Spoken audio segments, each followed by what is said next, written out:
Dale Jr. has some questions. He has some serious questions as Ford continues their surge in recent weeks, closing the gap on Toyota. He really wants to know, though, have they really? Because Joey Logano recently pointed to NASCAR making a rule change. And Dale Jr.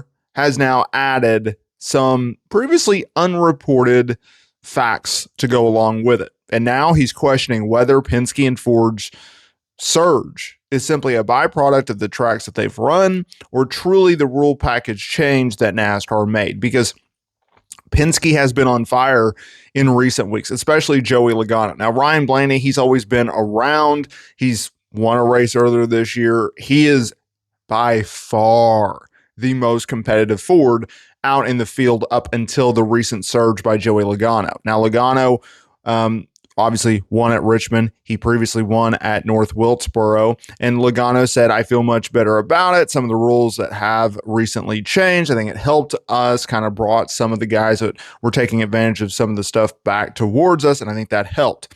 Except Junior, though, he questions that many unbiased observers have in regards to Ford's uptick in performance to date, because the tracks that they've run, the tracks that they've won at or been successful at, they've been historically good. I mean, you look at Josh Berry, who runs for Wood Brothers Racing.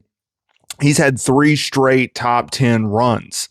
Is that really because of Josh Berry's all of a sudden out of this world performance? Is it because of Ford's rule change, or is it because of the tracks that Ford is historically good at? And those are all 3 tracks that Ford is historically good at. So Junior asks, have they turned it around? There's a couple of trains of thought here. Are we going to racetracks where the advantage that the Toyotas had throughout the season? We figured out, so you got tracks like Richmond, Wilkesboro, Loudon, Phoenix, Martinsville. Fords are good there.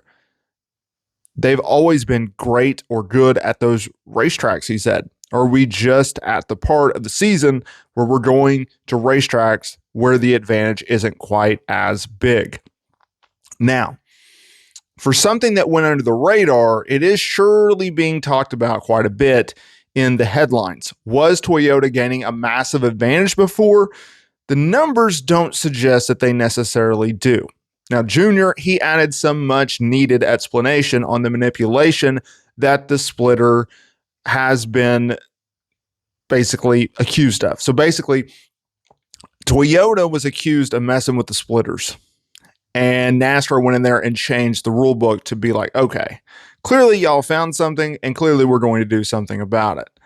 And he said that when NASCAR made the change to some of the struts at the front splitter, that was designed to maximize aero on the car. And the teams kind of made the car look like a banana. He's talked about that before, where you'd walk through the garage anytime before the race and the teams had the cars up in the air on jack stands and they had jacks underneath the front splitter, which is quite odd if you think about it.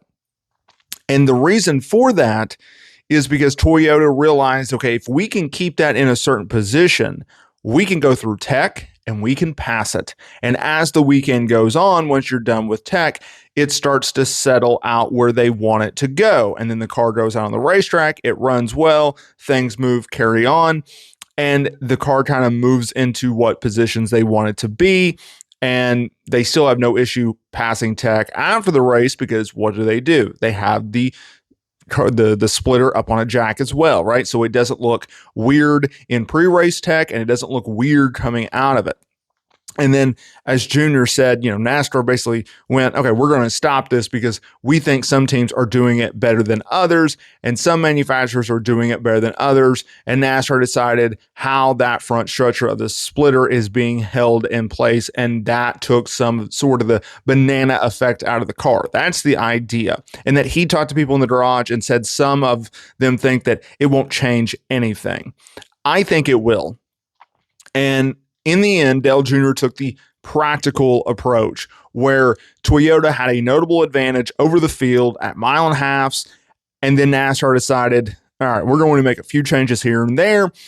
And Ford has come alive, right?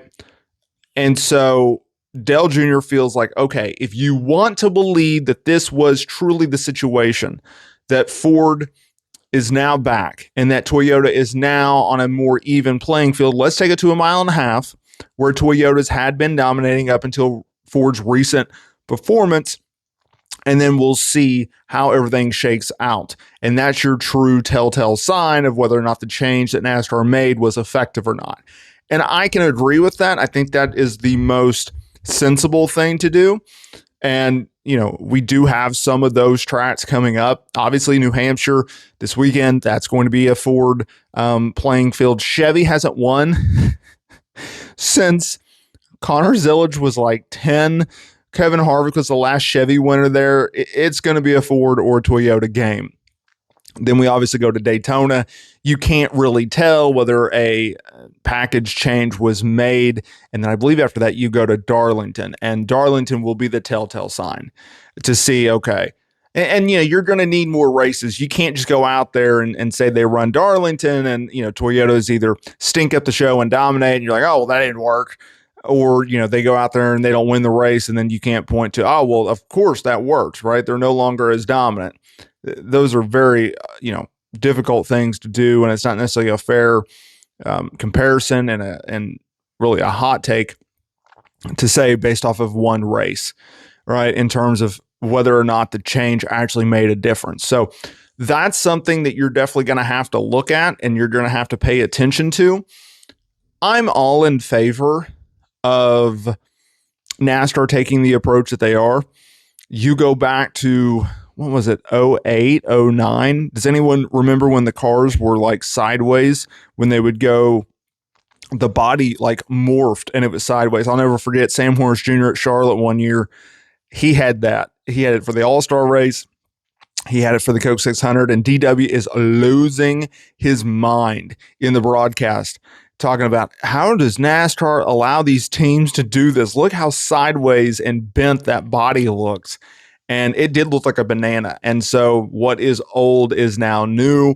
That's not only the case in life, but obviously now in motorsports and NASCAR. So I think if you're a Ford fan, if you're a Joey Logano fan, enjoy it because you've had your butt whooped for a while now in terms of if you're Joey Logano and really any Ford not named Ryan Blaney. Ryan Blaney is a extraordinarily talented driver.